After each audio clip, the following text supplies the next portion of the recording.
Hi friends, welcome to my channel. ఈరోజు మనము రసం ఎలా ప్రిపేర్ చేసుకోవాలో చూసేద్దామండి. ఈ రసం అనేది నేను చెప్పిన విధంగా ఒకసారి ట్రై చేయండి, చాలా టేస్టీగా ఉంటుంది. దానికోసం ముందుగా నేను ఇక్కడ బాగా పండిన టమోటాలు ఒక 6 తీసుకున్నాను. అలాగే ఒక పెద్ద నిమ్మపండు సైజ్ అంతా చింతపండు తీసుకొని ఇందులోకి వాటర్ యాడ్ చేసేసుకుందాం. ఇదే ప్రాసెస్లో ట్రై చేయండి, టేస్ట్ అయితే అదిరిపోతుంది. ఈ విధంగా వాటర్ కూడా యాడ్ చేసేసి ఇదంతా ఒకసారి శుభ్రంగా క్లీన్ చేసుకొని ఈ టమోటాలని బాగా ఇలా పిసుక్కోవాలి. ఈ టమోటాలు చింతపండు అంతా కూడా చేత్తో ఇలా బాగా పిసికేసుకోండి.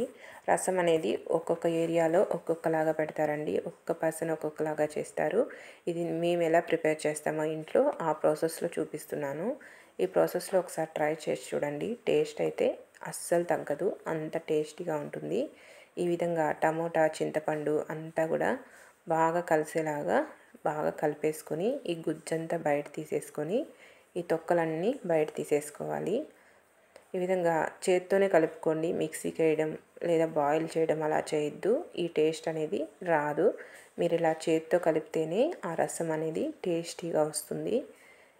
ఇంకా చాలా రకాలుగా చేస్తామండి రసము, అవి కూడా నెక్స్ట్ వచ్చే వీడియోస్లో అప్లోడ్ చేస్తాను. ఈ ప్రాసెస్లో ఒకసారి ట్రై చేయండి, మీ అందరికీ కూడా తప్పకుండా నచ్చుతుంది ఈ రసం అనేది. ఈ విధంగా బాగా పిసికేసుకొని ఈ లోపల ఉన్న ఈ తొక్కలు మొత్తం కూడా తీసేసుకొని పక్కన పెట్టేసుకుందాం.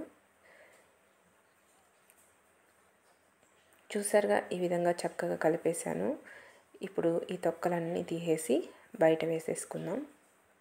ఇప్పుడు ఇందులోకి మసాలా ప్రిపేర్ చేద్దాం. ఒక మిక్సీ జార్ తీసుకొని ఇందులో పొట్టుతో సహా తెల్లగడ్డపాయలు ఒక 10 వరకు యాడ్ చేసుకోండి. అలాగే 1 టేబుల్ స్పూన్ మిరియాలు, 1 టేబుల్ స్పూన్ జీలకర్ర కూడా యాడ్ చేసుకోండి. అలాగే ధనియాలు ఒక 1/2 టేబుల్ స్పూన్ యాడ్ చేసుకోండి. అలాగే కరివేపాకు ఒక పిడికెడు యాడ్ చేసుకోండి. అలాగే వేయించుకున్న ఉద్దిపప్పు, కందిపప్పు యాడ్ చేస్తున్నాను. ఈ విధంగా ఉద్దిపప్పు 1.5 టేబుల్ స్పూన్, కందిపప్పు 1.5 టేబుల్ స్పూన్ వరకు దోరగా వేయించుకొని యాడ్ చేసుకోండి. అలాగే మెంతులు కూడా ఒక 1/4 టేబుల్ స్పూన్ అంతా వేయించుకొని యాడ్ చేసుకోండి. ఆ టేస్ట్ అనేది చాలా బాగుంటుంది. దీన్ని మెత్తటి పౌడర్ లాగా చేసేసుకుందాం. ఇక్కడ చూపిస్తున్నా చూసారా, ఈ విధంగా పౌడర్ లాగా చేసేసుకొని దీన్ని పక్కన పెట్టేసుకుందాం. ఇప్పుడు రసం ప్రిపరేషన్ చూసేద్దాం. స్టవ్ మీద ఒక గిన్నె పెట్టుకోండి. నేనైతే పొయ్యి మీద చేస్తున్నానండి, కట్ల పొయ్యి మీద. కాబట్టి కట్ల పొయ్యి మీద నేను ఒక గిన్నె పెట్టేశాను. గిన్నె పెట్టేసి ఇందులో 2 టేబుల్ స్పూన్స్ ఆయిల్ యాడ్ చేసి, ఆయిల్ హీట్ ఎక్కిన తర్వాత ఆవాలు 1 టేబుల్ స్పూన్ యాడ్ చేశాను. ఆవాలు చిటిపట్లాడిన తర్వాత సన్నగా మధ్యలోకి తుంచుకున్నటువంటి ఎండుమిరపకాయలు కూడా యాడ్ చేశాను. మీరు కారం ఎంత తినగలరో చూసుకొని దాన్ని బట్టి యాడ్ చేసుకోండి.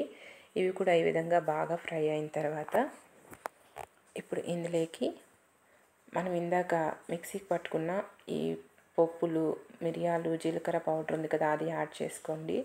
అలాగే తెల్లగడ్డపాయలు ఇక్కడ నేను ఒక 20 వరకు తీసుకున్నానండి, అవి కూడా కచ్చాపచ్చాగా దంచుకొని యాడ్ చేశాను. అలాగే ఫ్రెష్గా ఉన్న కరివేపాకు రెమ్మలు కూడా ఒక పిడికెడు వరకు యాడ్ చేసి ఇదంతా బాగా ఫ్రై చేసుకోవాలి. అలా అని మసాలా మాడనివ్వకండి, మాడితే అస్సలు బాగోదు. అలాగే పసుపు ఒక 1/4 టేబుల్ స్పూన్ అంతా యాడ్ చేసి ఇదంతా కూడా ఒకసారి బాగా కలిపేసుకోవాలి. ఇదంతా ఇలా కలిపేసుకొని ఇందులోకి ఇందాక మనము పక్కన పెట్టుకున్నాం కదా, ఈ వాటర్ని యాడ్ చేసేద్దాం. అలాగే రుచికి సరిపడా సాల్ట్ యాడ్ చేసి ఇందాక మనము చింతపండు టమోటా రసం అనేది పిండుకున్నాం కదా, ఈ వాటర్ కూడా ఇందులో యాడ్ చేసుకోవాలి. మసాలా మాడితే రసం టేస్ట్ అనేది మారిపోతుందండి, మసాలా మాడకుండా చూసుకోండి. ఈ విధంగా ఈ వాటర్ కూడా యాడ్ చేసి ఇదంతా కూడా ఒకసారి బాగా కలిసేలాగా కలిపేసుకొని మరి కాస్త వాటర్ని యాడ్ చేస్తున్నాను.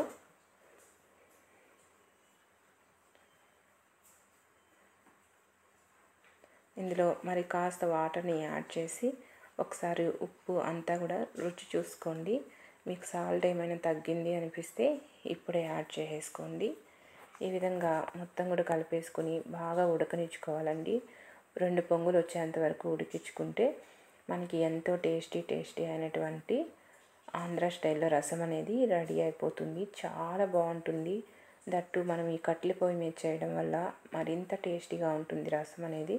మీరు కూడా ఒకసారి తప్పకుండా ట్రై చేయండి.